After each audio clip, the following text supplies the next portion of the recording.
15-year-old Charmina Aanendavel vanished from her home in Toronto in 1999, leaving her family in despondency and stress. The police were quickly engaged with the hunt and directed careful work, expecting to see as the young person alive and safe. At the hour of her vanishing, Charmina was a secondary school understudy, longing for the last day of school and the impending prom. She would have liked to purchase another dress and shoes to sparkle at this unique occasion. Anyway, the young lady understood that she would have to bring in cash all alone, as the family couldn't manage the cost of such extravagance. While some other time, when all trust appeared to be lost, leftovers of Charmina were found. The police, conquering various impediments and misleading leads, at last found proof highlighting one individual. This individual ended up being an impaired person with Treacher Collins' condition, who at first raised no doubts. Charmina Annon's story turned into an image of honesty disregarded by the remorselessness of the world. Her vanishing,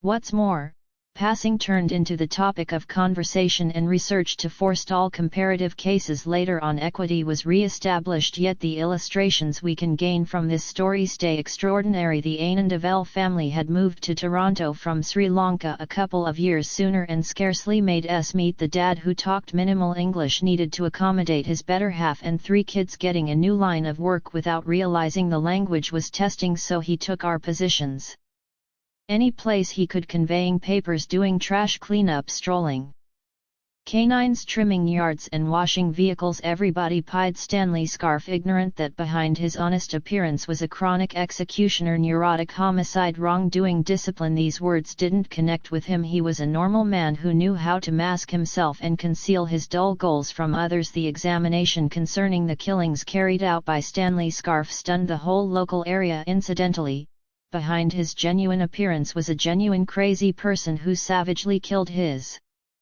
casualties. The police effectively sought after the lawbreaker, attempting to figure out his thought processes and uncover every one of the subtleties of each murder. Gloomy feelings overpowered the city when it became realized that the chronic executioner was somebody everybody knew, and, surprisingly, pied individuals considered how such an individual could carry out such horrendous wrongdoings. This case provoked conversations about emotional well-being issues and the significance of more careful character checks. Charmina Aanendavel and her siblings frequently helped their dad after school. He tried to give his youngsters a well-rounded schooling, and they succeeded in their examinations, as well as, likewise, expected a splendid future. Their folks had left their country and moved to one more country. For this reason his endeavors were compensated. Each Friday night the whole Aanendavel family assembled in the lounge room of their unassuming 5th-floor condo. They requested pizza and watched films until late. It was the point at which they could appreciate each other's conversation and unwind from regular concerns. Brilliant young lady Charmina Aanendavel was wise and gifted, as well as hugely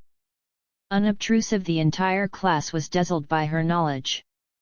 Furthermore, capacities. Anyway, everything transformed one day when another understudy, 10-year-old Aanendavel, entered the class. Throughout the break, understudies encompassed Charmina, anxious to get to know her, and turned into her companions. The following day the entire class quarreled over who might sit close to Charmina. It was phenomenal, a notoriety short term. Everybody needed to be near this brilliant young lady, review with her, gain from her, and essentially partake in her presence. Yet what was so extraordinary about Charmina that she evoked such interest and deference? Her educator described that Charmina not just had unbelievable cleverness and the capacity to remember data, yet in addition applied her insight by and by. She was consistently prepared to help her cohorts and even educators, exhibiting her adoration for learning and energy for new information. Charmina was savvy as well as lovely. Her shining eyes and bright grin quickly grabbed the eye of people around her. She was a genuine good example with her scholastic accomplishments as well as with her magnificent person.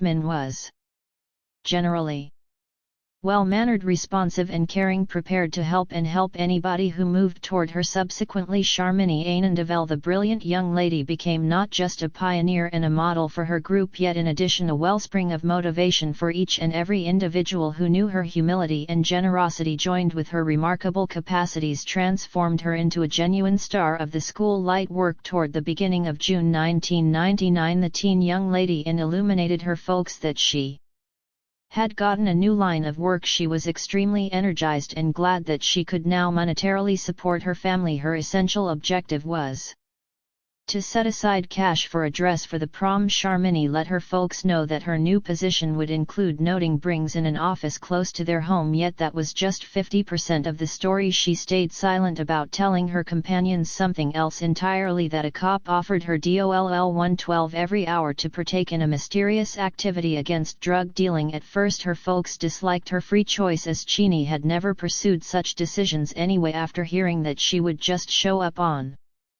Saturday or Sunday for a couple hours daily. They were to some degree consoled the young lady should begin dealing with. The morning of June 12, that Saturday, she left the condo around 9 a.m. disregarding her folks' solicitation to leave them the name of her manager, the location, or possibly the telephone number of the organization. Her more youthful sibling accompanied Shinai to the lift. She squeezed the button, grinned and said, "See you later." The lift entryway shut, yet none of her relatives saw Sharmini alive again.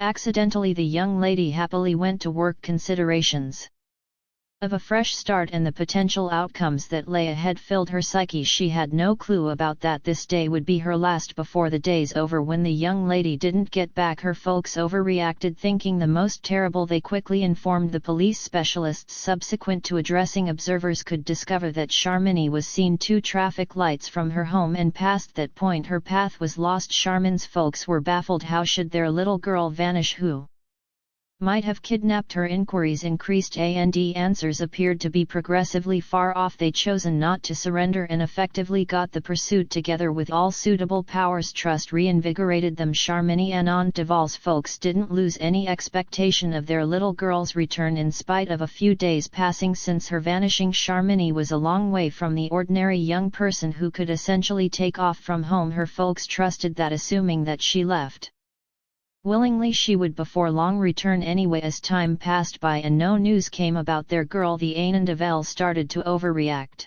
They even counseled a visionary to get any data about Chini's destiny. Shockingly, the visionary guaranteed them that the young lady was alive and would before long get back. By with every day passing with next to no indication of their missing girl, the guardians felt expanding sadness and distress. Their expectations of Chini's return progressively blurred. They understood that they needed to accumulate their entire existence and follow up on their own to reveal the secret of their kids' vanishing. Guardians, frantic to find their missing girl, chose to look for help from the media anyway. Because of their low societal position, their allure was met with little compassion and basically no premium from the overall population. The media likewise added to the case by recommending that the guardians had really sorted out for Shinai to wed a rich man, or much more dreadful, sold her on the underground market. In this way the circumstance just turned out to be more confounded, and the guardians had to investigate alternate ways of finding their girl. The instance of Chini's vanishing turned out to be more secretive.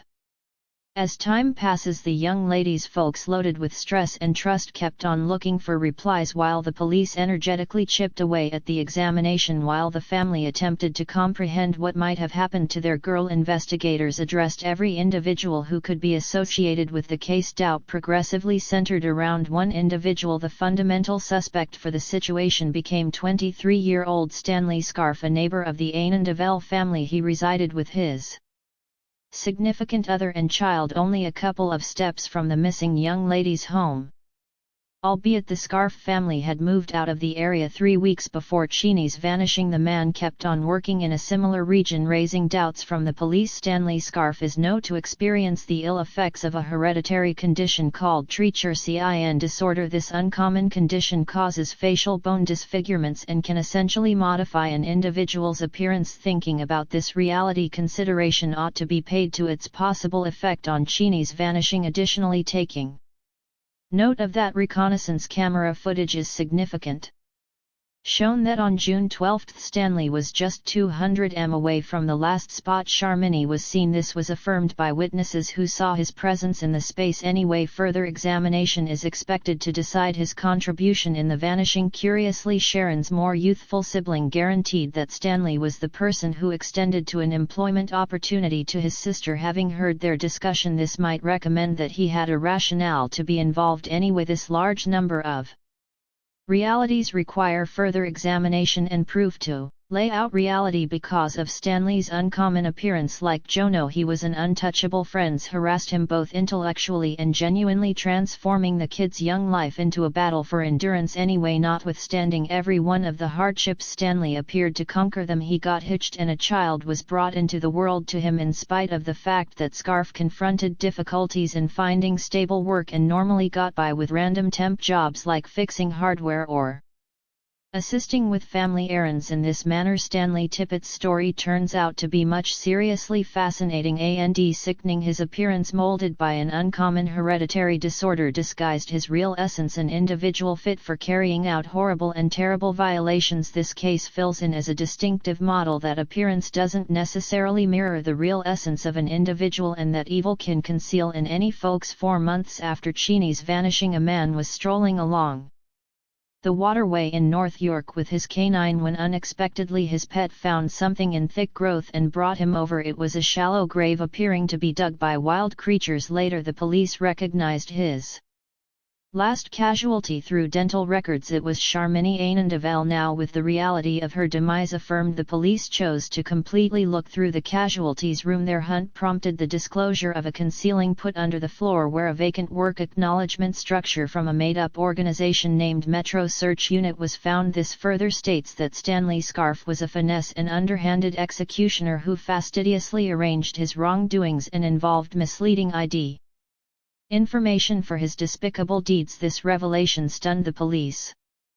They had never envisioned that such a lunatic could be right among them, taking on the appearance of a common individual. Now the police's errand is to uncover every one of the subtleties of his violations and forestall more likely survivors of his cleverness. The examination uncovered that he had over and over extended employment opportunities in organizations with comparable names to different young ladies, bringing up issues for specialists. This drove them to think that he could have done likewise with Charmini. The young lady believed her neighbor, as she probably was aware him. However, he utilized that trust to bait her into a segregated spot and perpetrate a terrible wrongdoing anyway. As the case was researched, obviously Cheney's homicide was not Stanley's just wrongdoing. His life was penetrated with untruths and masked. The police viewed that he frequently tended as a cop, dressing in a uniform he purchased at a swap meet. Utilizing this tricky appearance, he moved toward youngsters.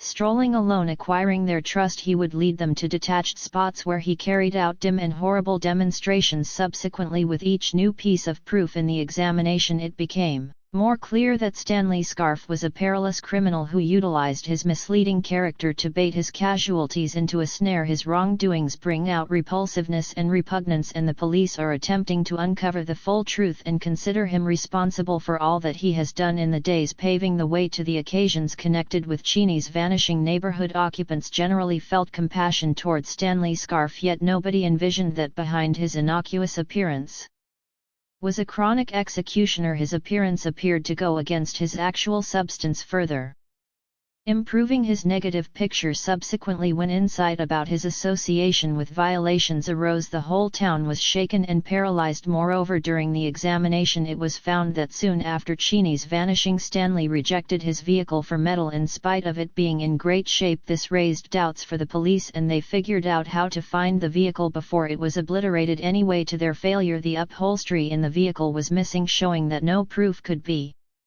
tracked down there. In Charmin room, a task acknowledgement structure with a unique mark was found, and the police had high expectations for it. Anyway, the finger impression ended up being deficiently clear to charge Scarf. In the end, Stanley stayed free, yet briefly. In spite of Stanley having various wrongdoings against kids, he figured out how to dodge discipline for a considerable length of time. Maybe this was connected with the way that in 2004 a fifth kid was brought into the world to 28-year-old Scarf and his significant other. 3 of them acquired Treacher-Collins disorder with a 50-50 chance of legacy in 2005. After an extensive stretch of exemption, Stanley was at last detained, yet just for 3 years. Upon discharge, Stanley didn't ponder getting back to his better half and kids, rather he quickly continued his prior ways. This time his next casualty was a 12-year-old young lady. In December 2009, during the preliminary, Scarf guaranteed his honesty. However, the arraignment had the option to introduce proof of 7 episodes of his past wrongdoings. Subsequently, Stanley was condemned to life detainment with the chance of parole following. 25 years. The primary suspect in the homicide instance of Sharmini is still Scarf, who is as of now in jail.